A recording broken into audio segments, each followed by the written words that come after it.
Ici à Vendôme, nous avons retrouvé 2 agriculteurs qui ont pris part aux manifestations et qui les ont soutenus en janvier dernier. 2 éleveurs qui dénoncent les prix trop bas de vente de leur viande. Joanne Mavier et Loïc Germain les ont suivis pour nous. Regardez. C'était il y a quelques mois, devant le château de Chambord.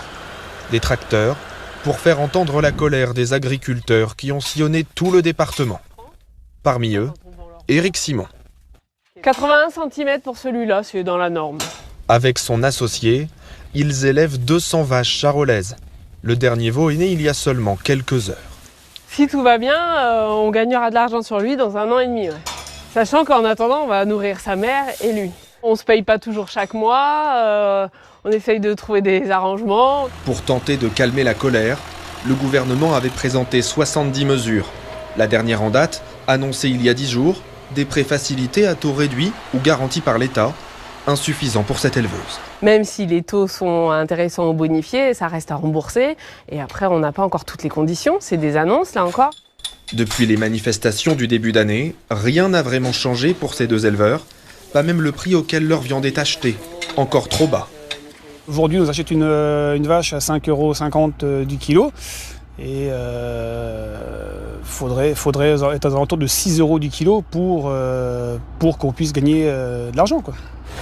Une colère entendue par les habitants après les mobilisations. À Vendôme, cet hypermarché avait été ciblé. Des producteurs avaient retiré des rayons plusieurs produits importés. Ils sont venus défendre leurs produits, déjà en priorité, pour que les magasins achètent leurs produits. Il faut qu'ils vivent de ce qu'ils font.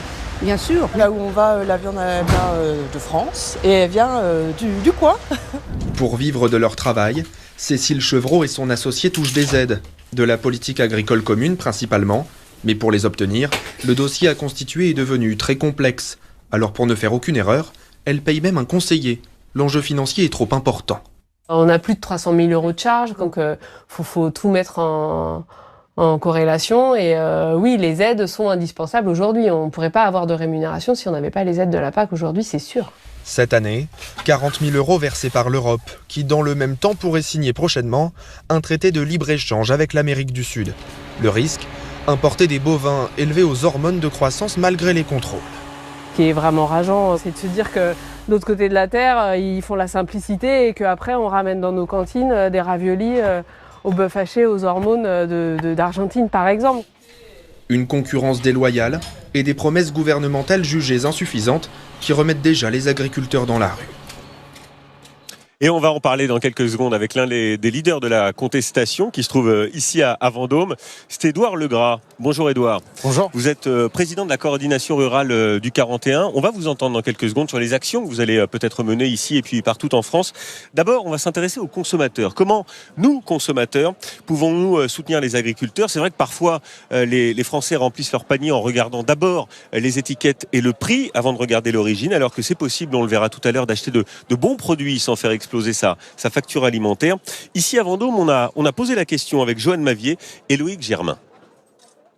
Au cœur des conversations ce matin sur le marché de Vendôme, la colère des agriculteurs qui se fait entendre de nouveau depuis quelques jours. Ils ont ce souci de produire des choses, mais de pouvoir en vivre. Aujourd'hui, c'est forcément un peu compliqué avec la concurrence internationale aussi. Pour soutenir les agriculteurs, les clients priorisent les produits de saison et locaux, quitte à parfois dépenser plus.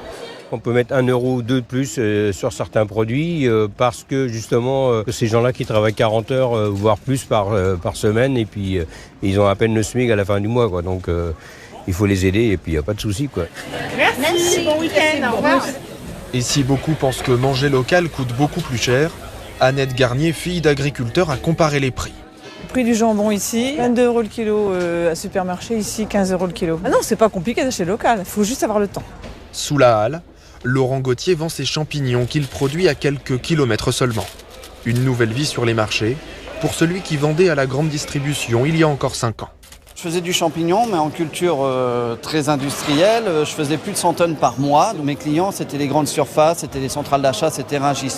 Là maintenant, d'ailleurs, j'arrive à vivre de mon métier. Autre chose avec ceci ? Des petits vendeurs aussi. Leur travail a besoin d'être valorisé. Donc oui, c'est un geste, j'ai presque envie de dire, c'est un geste militant.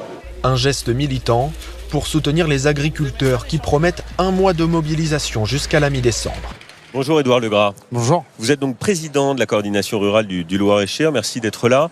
Merci infiniment d'avoir accepté notre invitation. Vous n'êtes pas venu seul d'ailleurs. Vous êtes venu avec plusieurs agriculteurs de la coordination rurale. Alors vous vendez à l'export. Vous avez 500 hectares à peu près. Vous faites du maïs, du blé, de l'orge, du colza, du poireau, du salsifis, des carottes. J'ai rien oublié. C'est ça. C'est à peu près ça. Avec plusieurs associés parce que tout de suite on rentre dans les raccourcis. Et alors vous vendez à l'export ou en vente directe. Très intéressant parce que vous ne travaillez pas avec la grande distribution.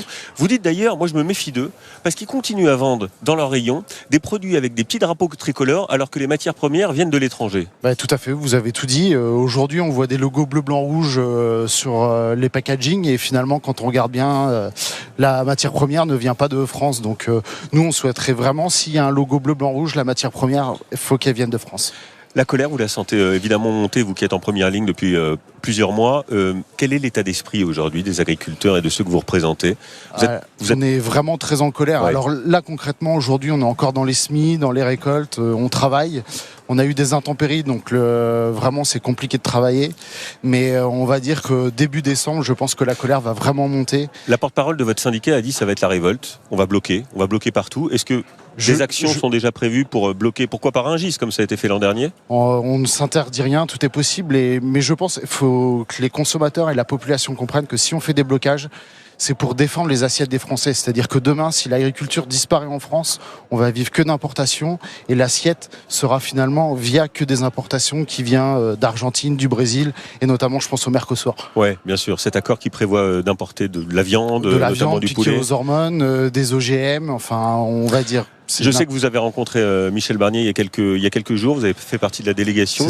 Est-ce que vous avez des assurances ? Parce que le gouvernement y est opposé à ce Mercosur. Alors le gouvernement y est opposé, Michel Barnier nous a dit que c'était une ligne rouge, mais finalement on se rend compte que le pays est minoritaire malheureusement en Europe.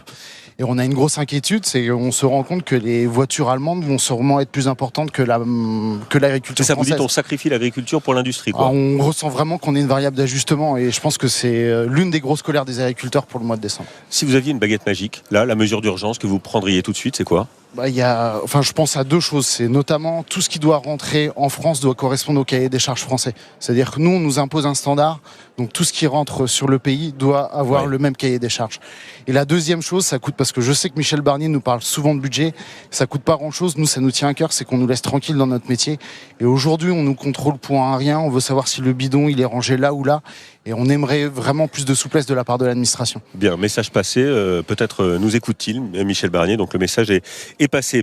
Restez avec nous parce qu'on va aussi s'intéresser aux solutions. On n'a pas vocation à résoudre le problème de l'agriculture en un coup de baguette magique, nous à France 2, mais quand même on voulait mettre en avant des solutions, car certains agriculteurs de la région, et vous le savez, ont fait le choix de maîtriser leur production de bout en bout. C'est le cas de Benoît, il est céréalier, il y a 9 ans, il a décidé d'investir pour devenir producteur de pâtes, et ça marche du tonnerre. On retrouve ces produits absolument partout, dans les magasins, en hypermarché, mais aussi dans la cantine centrale ici à Vendôme. C'est Alexandre Porte et Steven Pichavant qui l'ont suivi pour nous. On regarde. Le long de ces champs, Benoît Lonqueux a longtemps cherché avant de trouver la recette de son succès.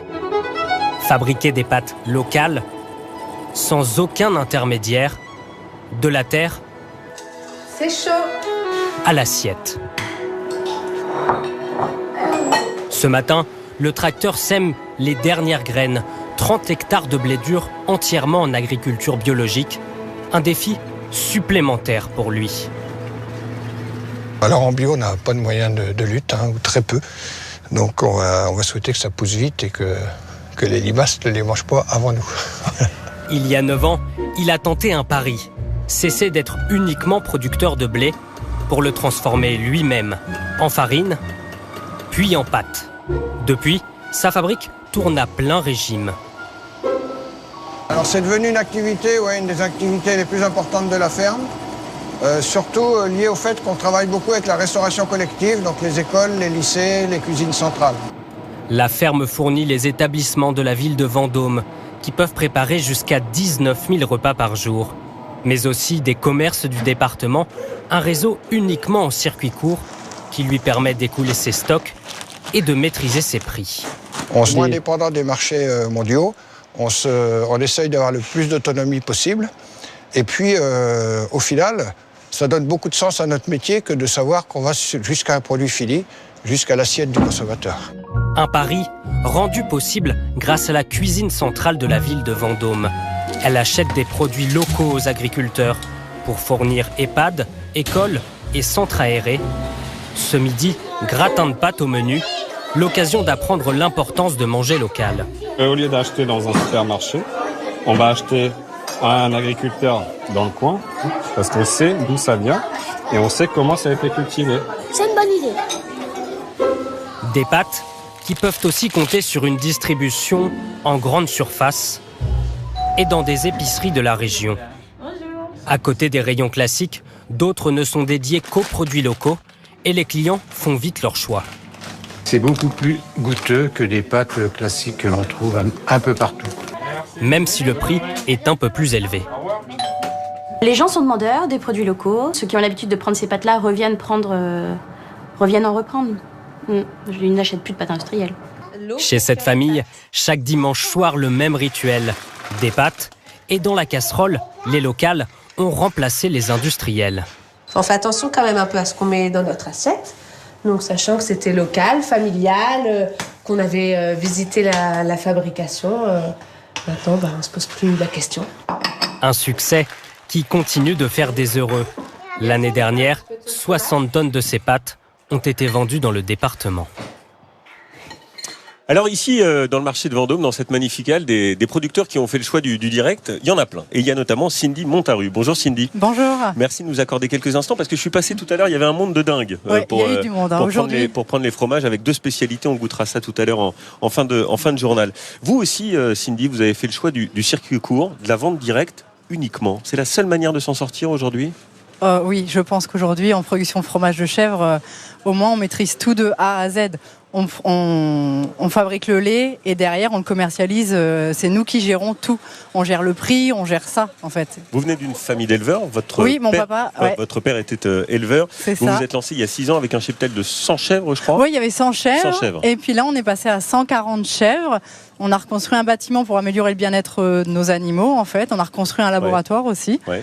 Les journées sont longues, 5h30, la première traite, jusqu'à tard le soir, les marchés, chaque vendredi ici. Mais vous dites quelque chose de formidable, vous dites je suis passionné par ce métier et pour rien au monde je ne changerai, malgré les difficultés. Ah ouais, non, moi je me vois pas faire autre chose que d'élever des chèvres et de faire du fromage de chèvre. C'est un métier de passion, c'est un métier de cœur et il faut que ça reste ça, sinon on le fait pas. Est-ce que je peux vous demander si vous arrivez à vous en sortir financièrement ? C'est compliqué. Après, tout appartient à la banque aujourd'hui. Ouais. Donc on paye la banque et puis après on verra. Ok. Voilà. Vous allez manifester ? Oui, je pense, suivant l'avancée des SMI à la ferme, on verra. C'est ça. Merci Cindy. Je reviens vous voir tout à l'heure parce que j'ai très envie de goûter vos spécialités. Merci. On va continuer à s'intéresser à ces agriculteurs qui sont